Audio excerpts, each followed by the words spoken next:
지난 월요일에 이어서 요한의 책들, 요한복음과 요한서신서에 대해서 같이 생각을 나눠보려 합니다. 일단 우리가 오늘은 요한복음부터 한번 잠깐 살펴보고 우리가 요한서신서들에 나타난 여러 가지 신학들을 같이 생각해 보려고 합니다. 자, 요한복음은 우리 요한복음 1장, 우리가 이걸 프롤로그 이렇게 부릅니다. 그 다음에 2장부터 12장까지가 우리가 이것을 표적의 책, 그 다음에 13장부터 20장까지를 영광의 책, 그리고 21장을 우리가 에필로그다 그렇게 부릅니다. 특별히 우리가 2장부터 12장까지의 이 표적의 책의 내용을 보면 여기 보통 우리가 이제 7개의 어떤 표적과 그 다음에 7개의 우리가 지난번에도 말씀드렸지만은 나는 뭐다, 그래서 에고, 에이미 이런 표현들로 구성되어져 있는 것이 이 표적의 책의 내용들입니다. 그래서 우리가 이 표적의 책의 내용들을 조금 살펴보면 표적이 있습니다. 그러니까 표적 이렇게 있으면 우리가 이건 이제 기적적인 요소들이죠. 기적이 있으면 이 표적을 보고 사람들이 이제 오해를 합니다. 아, 이런 분인갑다. 그런 것에 대해서 주님께서 아니다. 그래서 이제 강론으로 이 구성들이 이렇게 이루어져 있는 것들을 볼 수 있습니다. 이제 대표적인 예가 이제 6장에 나오는 예수님께서 이제 오병이어의 기적을 행하십니다. 그러니까 사람들이 예수님을 왕으로 세우려고 그러죠. 그러니까 예수님께서 설명을 하시면서 나는 생명의 떡이다.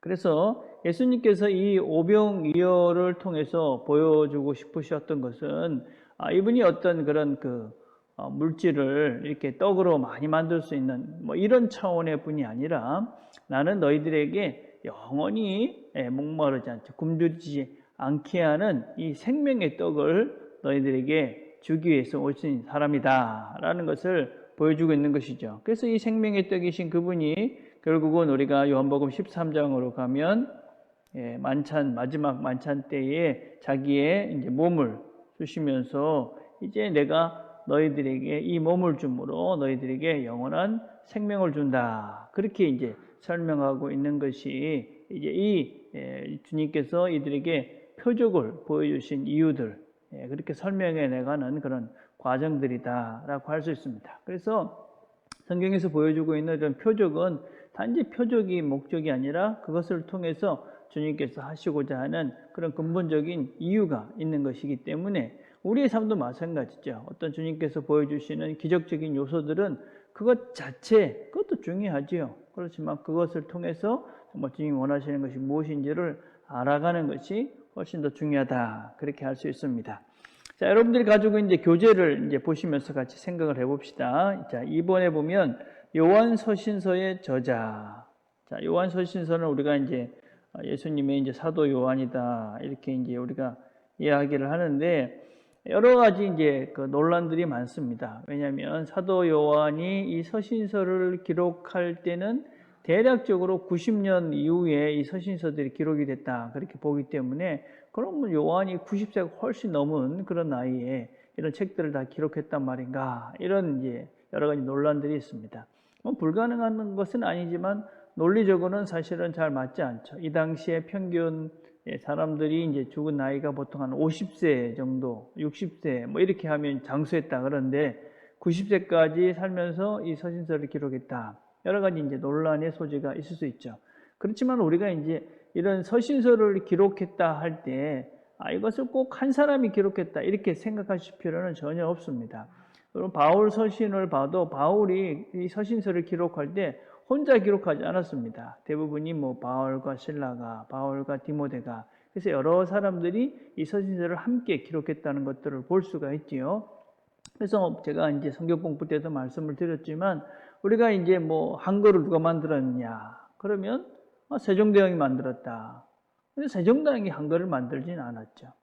우리가 알다시피 여러 학자들이 만들었잖아요. 그렇지만 그가 주도적으로 또 그의 생각을 가지고 썼던 것처럼 만들었던 것처럼 이 성경의 여러 가지 내용들, 또 특별히 요한복음 같은 경우에는 여러 내용들이 이제 요한의 그런 공동체가 이런 문제들이 있었고, 그것을 하나님께서 그 공동체에 주신 말씀들, 그것을 이제 요한을 중심으로 한 사람들이 기록을 했다. 이렇게 이제 우리가 이해하면 뭐 큰 다른 여러 가지 문제들이 생길 필요가 없는 것이죠. 자, 3번 보면 요한 서신서 프롤로그 비교 그렇게 되어 있습니다. 요한복음과 요한일서 이렇게 구분을 한번 보시고, 그다음에 4번은 요한복음과 요한서신의 주제들입니다. 기록 목적은 한 가지입니다. 두 책 다 요한서신서나 요한복음이나 중요한 것은 영생이 있음을 알게 하기 위한 것이다. 영생을 위한 책이다. 그렇게 기록하고 있죠. 그래서 그런 내용들 밑에 보시면 아들을 주시고 생명, 빛, 사랑, 진리, 또 넘어가 보시면 또 계명, 예수님을 본받는다, 죄, 세상이 미워한다, 이런 내용들로서 사실은 요한복음과 요한서신서들이 전체적인 주제를 가지고 기록이 된 것들을 우리가 볼 수 있습니다. 자, 요한서신의 신학이 중요합니다. 이제 이런 내용들을 한번 우리가 이제 좀 정리를 해보시면, 첫 번째는 하나님을 떠난 인간입니다. 그러니까 요한서신서에서 계속 보여주고 있는 것들은 무엇이냐면, 이 사람들이 하나님을 떠났다. 그래서 어떻게 떠나느냐? 이 사람들이 어둠을 더 사랑했다. 그래서 이 하나님이 빛으로 오셨는데도 불구하고 그 빛을 피해서 어둠을 기꺼이 선택하는 인간의 본성, 인간들에 대해서 이야기를 하고 있는 것이죠. 그래서 빛과 어둠이 있는데 사람들은 기꺼이 어둠을 선택하고 있다. 우리가 여전히 만약에 그런 어둠을 선택하고 있다면 그것이 여전히 우리의 본성들이 아직까지 해결되지 않은 상태다. 이런 것들을 우리가 볼 수 있는 것이지요. 그다음에 하나님의 영광보다 사람의 영광을 더 사랑했다. 눈에 보이지 않는 하나님과 눈에 보이는 사람. 사실은 참 쉽지 않은 문제입니다. 그러나 우리가 늘 하나님 앞에서 보이지 않는 그 하나님 앞에서 이 삶을 살고 그분의 영광을 추구하며 사는 것이 우리들인 것이죠. 보이지 않기 때문에 어디든지 계시는 그분이 우리의 삶을 보고 계신다. 이게 이제 우리의 신앙이고 요한복음서에서 나타나고 있는 인간의 본성을 이야기합니다. 영원한 생명보다 자기의 생명을 사랑했다. 그래서 여러분, 생명은 소중한 것입니다. 그러나 우리의 생명도 영원한 생명이 있다는 것을 우리가 분명히 인지하고 그 생명을 추구해 갈 때 지금의 삶도 가치 있고 의미가 있는 것이죠. 그냥 100년 있으면 끝나버릴 이 생명, 그것도 중요하죠. 그렇지만 그것이 영원으로 이어져가는 생명이다. 그럼 훨씬 더 우리의 생명이 의미가 있는 것이죠. 근데 이 땅의 사람들은 그냥 여기에 모든 것을 걸고 자기의 생명만 사랑하다 보니까 진짜 자기를 사랑하는 방법을 모르는 것이죠. 자, 그 다음에 요한서신서에는 예수님을 다양한 모습으로 표현을 하고 있습니다. 첫 번째는 이제 말씀입니다. 말씀. 이 말씀이라는 것은 우리가 지난번에도 말씀을 드렸지만 로고스라는 말이라고 그랬습니다. 이것은 그 당시에 사람들이 생각하는 최고의 이상적 존재입니다.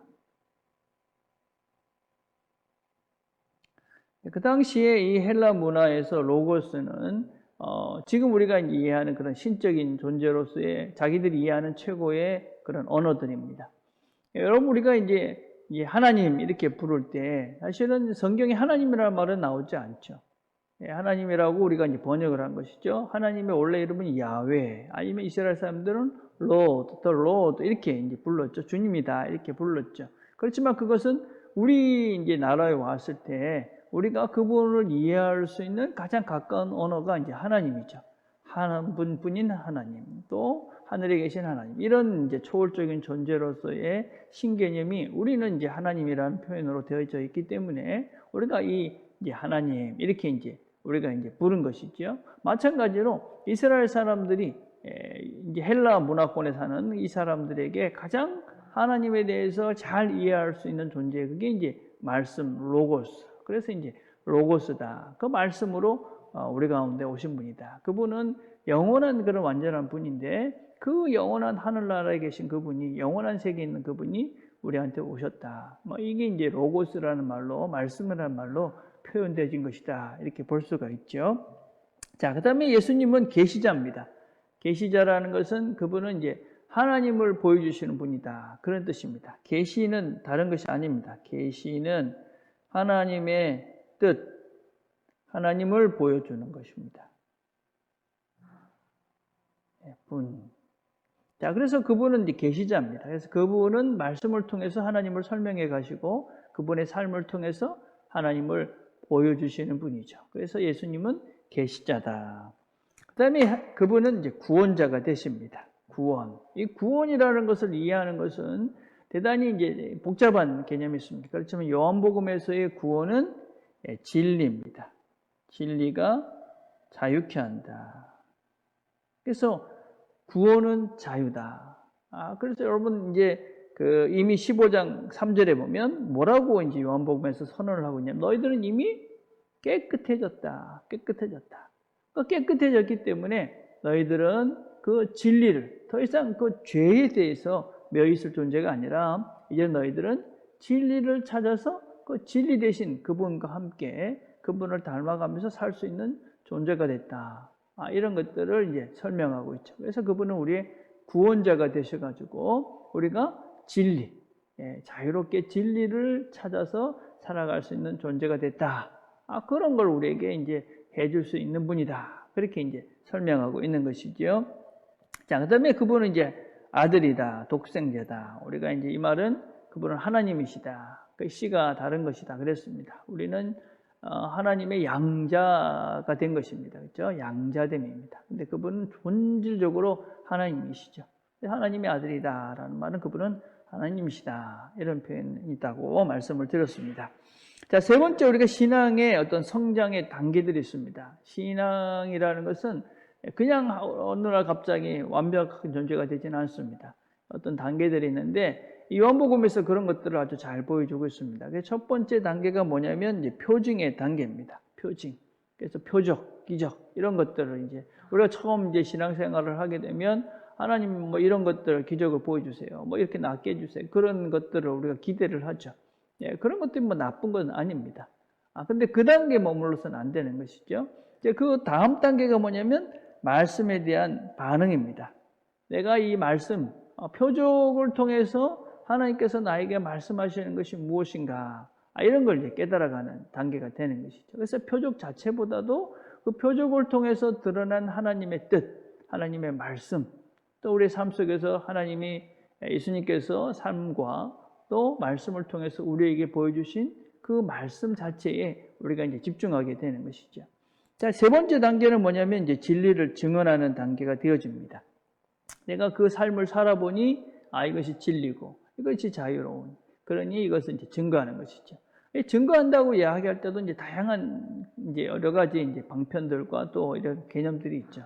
그러나 가장 이상적인 증거하는 방법은 예수님과 같은 삶을 사는 것입니다. 윤리적인 도덕적인 삶을 살고 우리의 성품 자체가, 인격 자체가 그분을 닮아감을 통해서 그분을 증명해가는, 증거해가는 것이 가장 이상적인 그분을 이제 증거하는 삶이다라고 할 수 있는 것이죠. 우리가 초대교회의 이런 모습들을 보면, 여러분 바울은 뭐 많이 이렇게 전도를 했지만 나머지 사람들은 그냥 산 겁니다. 그런데 살았는데 그래서 같이 살았던 사람들이 변화된 것이죠. 예수를 믿고 새로운 세계가 열린 것이지요. 우리가 전도한다고 어떤 면에서 무례하게, 어떤 면에서는 참 함부로 그렇게 대해서 전도의 역효과들이 많이 있었던 것도 우리의 실수 중에 하나라고 생각을 합니다. 지금 이 시대에 정말 더 필요한 것은 우리의 성품과 인격이 예수 닮은 존재가 되어져서 그분처럼 삶을 살아내므로 그분을 이제 증명해 가야 되는 책임들이 우리에게 있는 것이죠. 자, 이제 교회는 이제 교회에 대해서도 설명을 합니다. 교회는 위로부터 난 자녀다. 여러분 이것도 참 중요한 것이죠. 하나님의 자녀는 하나님의 자녀니까 하늘로부터 온, 여러분 하늘이라는 것이 무슨 이 천체 이런 것들은 아닐 거라고 생각합니다. 그죠? 그렇게 이해는 안 하시죠? 그죠? 하나님 나라를 이야기합니다. 자, 하나님 나라 백성이니까 당연히 하나님으로부터 온 무엇이 있어야 되는 거죠. 그게 뭡니까? 그것이 이제 성령이죠, 성령. 그래서 주님께서 니고데모에게 뭐라고 얘기합니까? 물과 성령으로 거듭나야지 된다. 그러니까 니고데모가 아니 내가 지금 태어났는데 또 어떤 그 어머니의 모태에 들어가야 됩니까? 그러니까 하늘로부터, 하늘로부터 거듭나야 된다. 하늘로부터 성령을 너희들이 받아야 된다. 그래서 우리가 성령을 받는 사람들이 새로운 삶을 사는 것이죠. 그건 하늘로부터 주어지는 하나님의 은혜입니다. 그렇죠? 그래서 성령을 받은 사람들은 어떻게 됩니까? 성령을 받은 사람들은 새 목표가 생기는 것이죠. 이전까지는 이 땅의 삶이 다였었는데 이제는 영생이라는 새로운 삶에 대한 목표가 생기는 것이죠. 그렇죠? 새로운 생각이 생기는 겁니다. 그래서 그전까지는 이 땅에서 뭔가 이렇게 뭐 잘 먹고 잘 사는 이런 것들이 집중되었다면 이제는 성령께서 주시는 예수를 닮고 예수님처럼 살고 싶어하는 그런 새로운 생각들이 이제 드는 것이죠. 그렇죠? 그 새 삶이 이제 그래서 사라지는 것입니다. 그래서 그전에는 이 땅에서 뭐 열심히 사는 것 자체가 내 자신의 유익과 이익을 위해 살았다면 이제는 내 삶이 나누고 베풀고 그렇게 예수님처럼 희생하고 사랑하면서 살겠다 하는 이런 목표와 생각과 삶 자체가 이제 변화되는 것이죠. 이게 어느 날 합작이 되는 것은 아니지만 우리가 성령의 사람이 됐다면 성령께서 우리에게 새로운 생명을 주시고 새로운 삶을 살게 하셨다면 우리는 자연스럽게 이런 생각과 삶의 목표와 내 삶 자체가 바뀌어져야만 되는 것이지요. 그래서 이런 하나님의 자녀들의 양식이 있습니다. 그게 뭡니까? 말씀이죠. 말씀. 그래서 우리가 성경 말씀을 열심히 배우는 것은 우리가 이 말씀을 통해서 우리가 뭘 이제 추구해 가면서 어떻게 진정한 자유를 누리면서 어떻게 내 삶을, 내 인격을 바꾸어 가야 할 것인가 하는 것을 제대로 알기 위해서 우리는 이 말씀을 배우는 것을 열심히 하죠. 이게 우리의 이제 양식이죠. 주님도 마찬가지로 그렇게 말씀하셨잖아요. 그죠? 내 양식은 따로 있다. 그게 이제 바로 하나님의 말씀인 것이죠. 자, 성경은 또 평등, 특별히 요한복음에서 평등을 되게 강조하고 있습니다. 여러분, 평등이라는 것은 우리가 오해를 하시면 안 됩니다. 평등은 뭐 똑같다. 그런 차원이 아닙니다. 평등은 꼭 기억하십시오. 모두가 존귀하다. 모든 사람들은 다 존중받아야 된다. 그래서 여러분, 이 평등이라는 말은 모든 사람은 다 똑같이 하나님의 귀한 형상으로 만들어진 존재이기 때문에 귀하게 여겨야 된다. 아이나 어른이나 노인이나 또 뭐 돈이 있는 사람이나 없는 사람이나 뭐 지식이 있는 사람들 모든 사람들은 다 하나님의 귀한 존재이기 때문에 형상으로 만들어서 이 모든 사람들은 다 존중해야 된다. 존귀한 존재들이다. 그래서 예수님께서 뭐라고 12 제자들과 이렇게 같이 다니시면서 그죠? 그 친구다. 이렇게 말씀하시죠. 특별히 그 시대에 어떤 면에서 참 소외됐던 계층이었던 여성들에 대해서도 주님께서는 적극적으로 그들을 제자 삼기도 하시고 그들에게 부활의 소식을 전하시기도 하시고 그래서 그들에게 적극적으로 이 모든 사람은 하나님 안에서 한 백성이다. 존중받아야 돼요. 존귀한 존재다 하는 것들을 계속 말씀하고 계십니다. 자, 그 다음에 이제 이 교회는 사명 공동체입니다. 여러분, 사명이라는 것은 어떤 우리가 이제 일이죠. 그죠? 근데 이 일을 이렇게 하면 우리는 다 참 힘들게 생각합니다. 이번 주일날 제가 일에 대해서 말씀을 좀 나눌 것인데, 여러분, 일은 우리가 삶의 의미입니다. 일이 하나도 없다. 여러분, 그런 생각을 한번 해보십시오. 일이 하나도 없다. 할 게 하나도 없다. 여러분, 우리가 일이라는 것은, 그죠? 우리의 삶의 의미를 불어넣는 것입니다. 그래서 여러분, 삶의 활력소가 되는 것이죠. 그래서 우리가 그리스도인이 된다는 것은, 그리스도인으로서의 주님의 일을 감당한다는 것은 우리의 존재, 이유가 되기도 합니다. 그렇기 때문에 여러분이 사명이라는 것은 아주 우리에게 존귀하고 귀한 것이죠. 그래서 이 교회는 이 사명 공동체다. 그런 말씀을 요한은 계속 하고 있습니다. 자, 그다음에 이 생명의 약속을 하고 있습니다. 어떻게 생명을 약속하고 있느냐? 첫 번째는 이제 성령 공동체입니다. 이 성령 공동체라는 것도 늘 여러분 중요하다고 그랬습니다. 그렇죠? 여러분 파라 플러스 클레토스 말이라고 그랬습니다. 이 파라라는 것은 옆에 이런 거고 클레토스는 돕는 자, 위로자, 함께하는 자, 이런 뜻입니다. 그래서 성령은 옆에서 우리를 돕고 위로하고 함께 해주시는 분이 성령님입니다. 그렇죠? 그래서 그분이 늘 우리에게 뭘 기억나게 하시느냐? 너희들에게는 영원한 생명이 있다. 하나님 나라가 보장되어져 있다. 너희들은 지금 그 길을 가고 있다. 이걸 계속 말씀해 주시면서 우리로 하여금 그 나라를 잘 갈 수 있도록 이끌어 주시는 분이 성령님이죠. 그 미래에 대한 소망, 그게 뭡니까? 영생이죠, 영생. 그래서 요한복음의 핵심은 무엇이냐? 너희들에게 영생이 있다. 그래서 그 길을 잘 가도록 해라. 그 얘기를 계속하고 있는 것이 이 요한서신서의 내용이다라고 할 수 있습니다.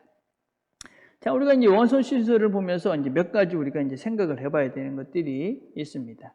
이제 진리와 이제 사랑의 문제입니다. 이거 우리가 이제 공의 이렇게 이야기하죠.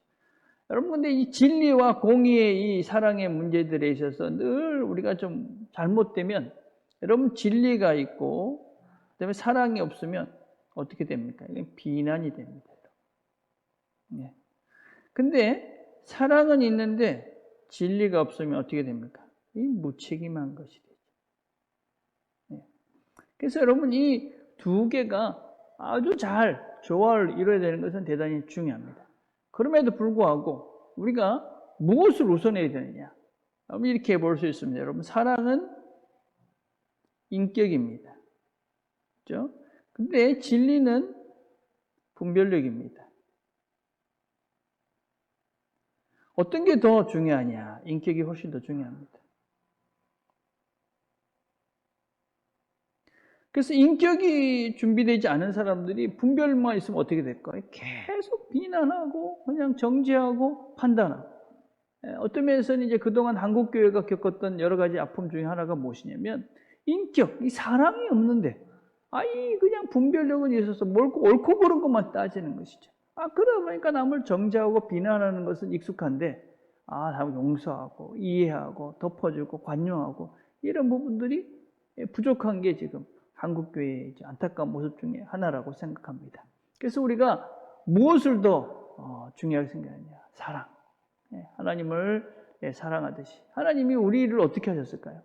옳고 그른 것을 먼저 따지기 전에 우리를 사랑하셨기 때문에 우리가 그분이 우리를 용서해 주셨고, 그래서 우리를 용서해 주셨기 때문에 우리는 그분의 뜻대로 그분의 뜻을 알려고 하니까 그분을 배워가다 보니까 분별력도 생겨서 옳고 그른 것을 분별해 갈 수가 있는 것이죠. 그래서 우리가 항상 사랑이 없는 어떤 진리, 이것은 어떤 면에서는 진리도 아닐 뿐만 아니라 우리 공동체를 파괴할 수밖에 없다. 옳고 그른 것보다 더 중요한 것은 그 사람을 사랑하는 마음이다. 자, 두 번째 우리가 정리해야 될 것은 개혁과 정통의 문제입니다.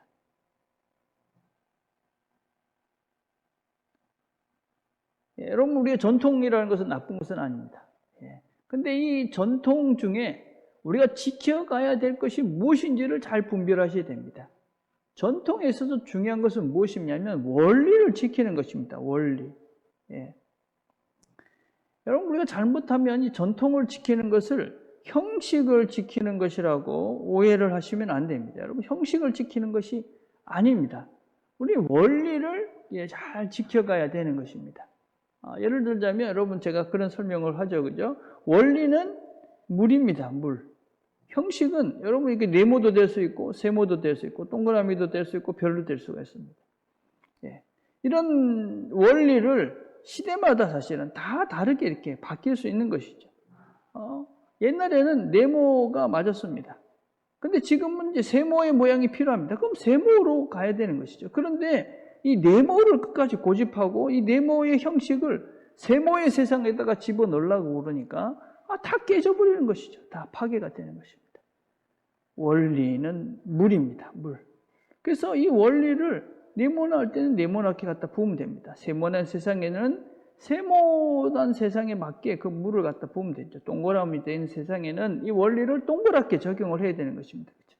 그렇죠? 자, 음악 같은 생각을 한번 해봅시다. 음악. 옛날에 어땠습니까? 옛날에는 우리가 피아노밖에 안 된다. 그래서 피아노 외에는 음악에 뭔가를 할 수 없었습니다. 기타 치는 거는 정말 이상한 행동이 있고, 뭐 드럼 치는 건 상상도 못했습니다. 근데 지금은 다 하고 있죠. 그렇죠? 예, 이게 어떤 면에서는 원리가 뭡니까? 원리는 하나님을 찬양하는 것입니다. 근데 그 찬양하는 형식이 피아노가 될 수도 있고, 기타가 될 수도 있고, 드럼이 될 수도 있고, 다양한 형식은 이렇게 할 수 있는 거잖아요. 그래서 우리가 이 전통이라는 것을 우리가 생각할 때 내용이 무엇인가, 원리가 무엇인지를 생각하고 그것을 지켜가야 되는 것이지, 형식을 자꾸만 따라서 이렇게 가면 이게 이제 우리가 문제가 이제 더 심각해지는 거죠. 지금 예배도 마찬가지죠. 예배 옛날에는 예배당에 모였습니다. 근데 그 옛날에는 사실은 예배당이 안 모였죠. 그 옛날에는 성전 예루살렘에만 모였습니다. 그러다가 교회가 이제 가정에 모였습니다. 그러다가 다시 예배당이라는 것이 생긴 것이 뭐 AD 한 250년경이니까 예배당이 생겼습니다. 그리고 이제 뭐 기독교 국교회가 되고 난 다음부터 이제 공식적인 예배당이 생겨서 또 특별히 주일날 모이는 것도 공식화된 것도 우리가 313년 이후에 그게 이제 형성이 된 것들이죠. 근데 이런 것들은 형식인 것이죠. 근데 이 형식을 우리가 고집하다가 보면 어떤 면에서는 무리하게 돼서 이것도 저것도 안 되는, 원리도 잃어버리게 되는 그런 실수를 할 수가 있는 것이죠. 그래서 우리가 개혁해 나가야 된다. 개혁교회의 특징은 말씀을 비추어서 항상 교회는 개혁되어야 된다 하는 것이 기본적인 개혁교회의 전통입니다. 그 때문에 우리가 이 개혁, 고쳐가는 것에 대해서, 형식을 바꾸는 것에 대해서 우리가 너무 힘들어하지 않았으면 좋겠습니다. 물론 우리가 시대에 맞게 어떤 시간을 조절하면서 가야 될 필요도 있지만 이 시대는 우리가 조금은 빠르게 변화가 필요한 시대가 아닌가 하는 그런 생각도 하고 있습니다. 자, 마지막은 이제 공동체 내부의 사랑입니다. 공동체. 이게 무슨 얘기냐면 우리가 이제 공동체, 교회 내에서만 사랑을 해야 되느냐 하는 것입니다. 요한복음 서신서 같은 것들을 보면 주로 이제 교회 공동체에 있는 사람들을, 형제 자매들을 먼저 이렇게 도와라 이런 부분들이 있습니다. 이것은 원리적으로는 맞는 것이죠. 그렇지만 이 안에만 머물러 있는 것은 안 되는 것이죠. 확장되어져 가는 것입니다. 근데 여러 문제 그런 것이죠. 우리가 세상에 문제가 너무 많잖아요. 도와줄 사람도 너무 많은 거예요. 우리가 참 다 했으면 좋겠지만 어떻게 할 수가 없잖아요. 그래서 1차적으로 우리가 이제 교회 공동체 하는 것이죠. 그리고 우리가 조금 더 확장해서 우리 이웃을 하는 것이죠. 그리고 우리가 더 할 수 있으면 온 땅, 온 세계를 이렇게 가는 것이죠. 그래서 저희들이 선교사를 돕는 것도 1차적으로 우리 교회에 있는 사람을 제일 먼저 하고, 그리고 우리 가족들 중에 있으면 우리가 돕고, 또 우리가 아는 분들이 있으면 돕고, 이렇게 해서 이제 우리의 이제 범위를 이제 확장해 가는 것이죠. 그래서 여러분들도 이런 원리들을 적용하면 좋을 것 같아요. 자, 우리가 이제 요한 이제 서신서를 쭉 우리가 이제 살펴봤습니다. 이제 결론은 무엇일까요? 요한 서신서를 쭉 살펴보면 신약 시대도 참으로 많은 문제가 있었다 하는 것들을 볼 수가 있습니다. 내부적인 문제도 있었고, 그죠? 또 다 이방 여러 사람들과도 문제가 있었고, 또 신학적으로 또 어떤 이단적인 이런 여러 가지 문제가 있었어요. 근데 그런 문제들을 해결하기 위해서 무엇이 필요하냐? 사랑이 필요하다. 그래서 마지막 서신서인 요한 서신서의 결론이 사랑해라 하는 것입니다. 그래서 우리 모두, 우리 교회도 그렇고 주변의 모든 것들이 있죠. 결국은 해결책이 무엇이냐? 하나님께서 우리를 사랑하신 그 사랑으로 우리도 이웃과 우리 주변에 있는 사람들을 사랑하는 것이 모든 문제의 해결점의 핵심이다. 이 말씀을 기억하시고 이 한 주도 우리가 사랑하면서 하나님의 뜻을 이루어가는 저와 여러분 되기를 간절히 바라겠습니다. 이제 다음 주 한 주 동안은 우리가 그동안 우리가 10과를 공부했습니다. 그래서 월요일은 1과부터 5과까지 뒤에 보면 문제가 있었죠. 그렇죠? 그 내용들을 이제 쭉 정리를 한번 하려고 합니다. 목요일은 이제 6과부터 10과까지 그 내용 중에 제가 이제 좀 빠진 것들도 조금 보충도 하고 그래서 복습하는, 리뷰하는 그런 시간들을 갖도록 그렇게 하겠습니다. 기도하겠습니다. 하나님 아버지, 우리가 요한 서신서를 살펴보았습니다. 주님께서 우리를 사랑하신 그 사랑의 모습들을 우리가 잘 기억하고 우리도 사랑하면서 모든 문제를 사랑으로 해결해가는 우리 모든 남교회 성도들 되도록 은혜를 베풀어 주시옵소서. 예수님의 이름으로 기도합니다.